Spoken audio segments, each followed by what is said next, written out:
going to lead off jam session on his famous theme number, Flying Home.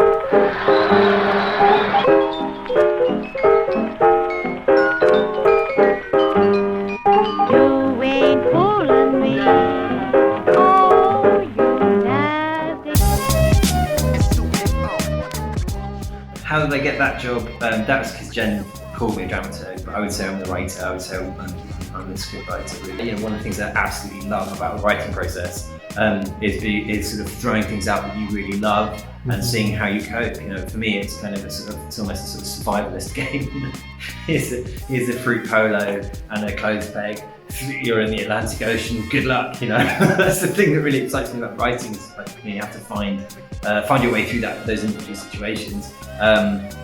And to sort of problem solve within the mechanics of the plot and still come up with a satisfying story. So that it's really, really, really exciting to me, so I love it.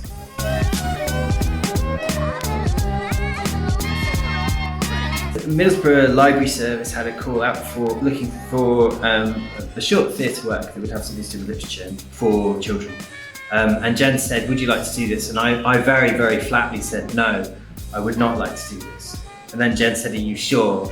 And then slowly I changed my mind and then started doing it. And we sort of came up with this idea together. Jen had always really wanted to write, really wanted to have a character who was wearing a paper dress, who was a princess of some description. And so Space Rebel Princess grew out of this idea. And so we thought, well, it would be really interesting to write this kind of feminist space opera for children that ostensibly is about books. How does that happen? Well, obviously. So her grandfather jumped, who's the sort of king of this very organised, lovely magical kingdom of Uppity Chuck, and was also obviously secretly a rocket inventor, jumps into a book one day and vanishes and disappears. And of course, Space Rebel Princess, herself being an aspiring astronaut and rocketry expert, is really interested to know where he's gone, and is certain that he cannot possibly have jumped into a book. Kingdom completely disagrees with her. Nobody gets to a rocket ship and vanishes into the sky. It's much more likely, of course, they've opened up a large book, maybe a telephone directory, jumped in and vanished in between the numbers. And so they're all convinced that this is happening. Space Rebel Princess is the one resolute voice of truth who thinks that's absurd. So it's about her kind of rescue mission then to go after her grandfather. Yeah. If nobody can see the truth, I'm going to give up my whole kingdom to go in pursuit of it.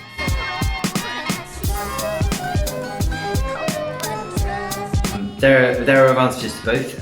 I think it's really great when your lighting rig doesn't suddenly transform into a thunderstorm, which does tend to happen outside. So that is an advantage. The other things are that you can have more spectacular effects inside. You can have things like dry ice, which is much more manageable. You can have sounds which are far more detailed and passable, which is really nice. However, there is also the obstacle of the theatre, an object of itself, which obviously is a large cultural challenge about whether or not it's a place in which people feel they belong or they can take ownership of.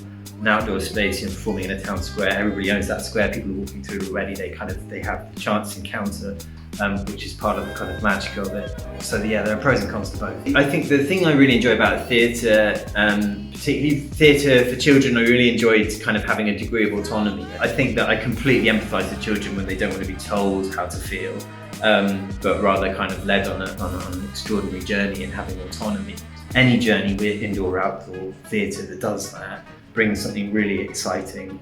Both are fascinating. Yeah, both fascinating. But what I really think is so fantastic is, of course, there's a sort of, as a child, when your imagination can absolutely fill an entire room, and it only takes, a pencil to be turned the other way on a desk, the entire world to kind of flip around and become capsized and transformed into something else. Your imagination is so available to you and so luminous and so present that really, for us having a show with just a few cardboard boxes and some tinfoil, we can create another world, and that's children that who take us there.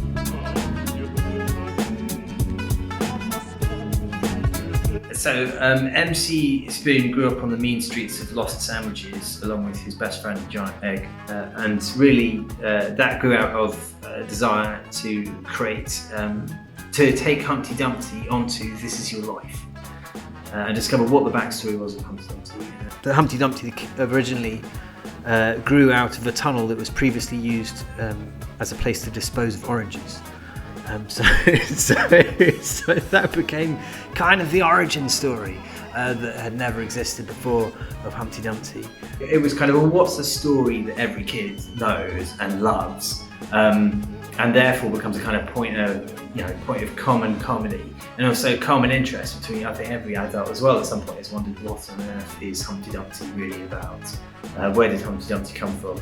And it's kind of apocryphal. There are various stories about Humpty Dumpty being a canon or falling, or being a sort of figure from history who sort of fell from a castle roof in presumably an unfortunate DIY accident. But the truth is that nobody knows, and I quite enjoyed that mystery. It does allow you to have